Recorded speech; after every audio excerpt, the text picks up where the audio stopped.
Evelyn to Philip, December 22nd, 1944. Dearest Phil, immediately after I had posted your letter last night, I learned that Miriam Brown gave birth to a little girl, weighing, and I can't get over it because she carried so small, 8 pounds. She has decided to name the baby Anita Ray, but don't quote me on it, for she may change her mind before she leaves the hospital or makes out the birth certificate. What's the matter with our family? Nothing but girls. We just got to have more boys, or else the poor gals won't have boyfriends. Usually in wartime, more boys than girls are born, but that doesn't seem to be the case at the present time. Guess it's doomed to be a woman's world. I thought she was supposed to go to the Anderson Hospital, but she's 2 blocks away from Anderson at the Metropolitan. Hope to visit her soon. They say the baby is the image of Mickey and is chubby and cute. How about this? Mickey Wyman received $300 as a Christmas bonus. They had to deduct $65 for taxes, but even so, that's a large bonus. I can't help wondering what I'll get, if anything at all. Started the above at the office, and I'm continuing at home. I thought perhaps there would be some mail for me, as I haven't had any all week, but nothing doing. Sure do hope something shows up before the weekend is out, or I shall have the blues. Mom didn't feel good today. Something she ate that disagreed with her. Consequently, the whole weekend will be upset. The Silvers are expecting to spend Sunday and Monday with us, and I am supposed to attend Bella's wedding on Sunday. But from the looks of things, I doubt if I'll be able to go. Gloria, Goldie, and I couldn't understand why Mom had to go to the funeral in New York, because it certainly did her a whole lot of no good. But I feel this way.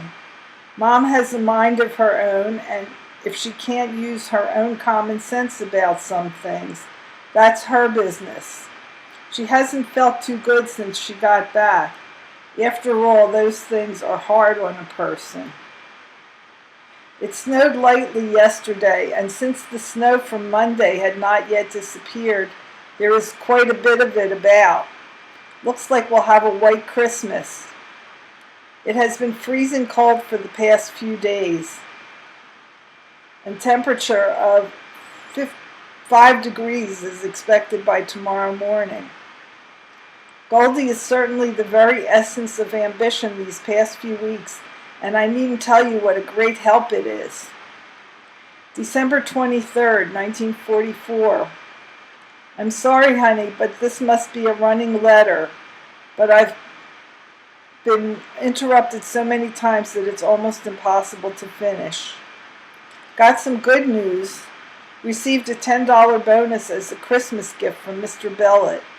My dad got 25. He let us leave the place at 12 instead of 1:30, and Ann, the bookkeeper, and I had lunch at H&H. She walked me to 8th and Market, and then I headed for Lerner's, where Ruthie works. Page 2. I had intended to buy many Christmas gifts, but no dice. I couldn't find a thing for $5 for anyone that pleased me, and gave it up as a bad job. Those who are going to get gifts from me shall have to wait till after Christmas for them, for I've made up my mind not to give cash. I got home early and worked very hard, for I washed all the floors and cleaned up generally, i.e. the living room, dining room, our room, the bathroom, steps, etc. I didn't even get anything for Adele, but we are going to hang a stocking over the fireplace and fill it with little goodies. I've informed her that Santa will come down the chimney out of the fireplace and leave her a stocking with goodies. She's been looking for him ever since. By the way, my dad let a secret slip. Ruth, so it seems, bought Adele a locket for Christmas, a regular little baby locket, so I wonder very much if you wouldn't mind if I wear the one intended for her. I wore it to work one day and received many compliments on it. Ruth has been buying everyone Christmas presents, and nice ones too. She has promised to wait till after Christmas for her gift, at which time I shall go shopping with her. Mom, by the way, is feeling much better and was up and around today. I just heard a song over the radio which sounded very much like the song you and Jack N. wrote called Over and Over Again. This one is called There Goes That Song Again. At the moment, I'm listening to Frank Sinatra sing White Christmas, and I'm getting bluer and bluer by the moment.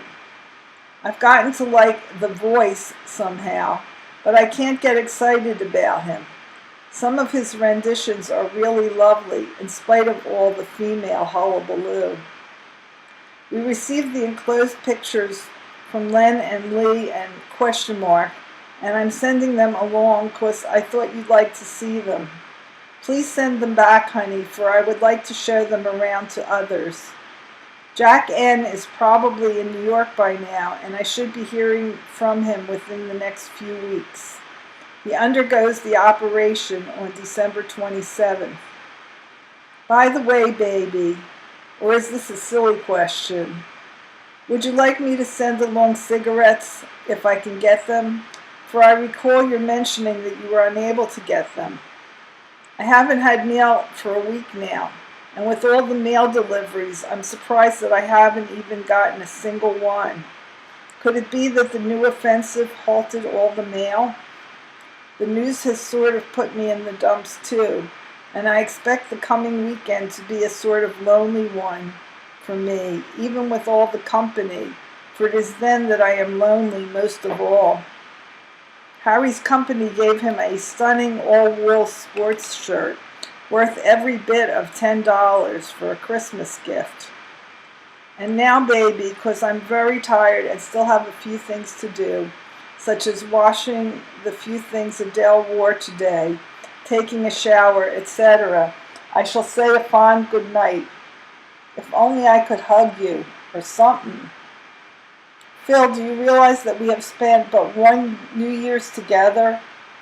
No, it was 2. In the almost 6 years I know you. That's not a good average, and I'm almost afraid to mention anything about the next one. Not the one coming up next week, but next year. For the past 2 years, we've been saying next Christmas, next New Year's, and I'm not going to say it this time, if we aren't. 1944 was definitely not our year. 1945? Question marks. I love you so much, my darling, and I want you so much that I feel I shall bust from the strength of my feelings. A kiss from your Ev. Philip to Evelyn, 22 December 1944. Ev, darling, today I was almost sure there would be more mail, but only a few letters arrived for the whole company, and none for me.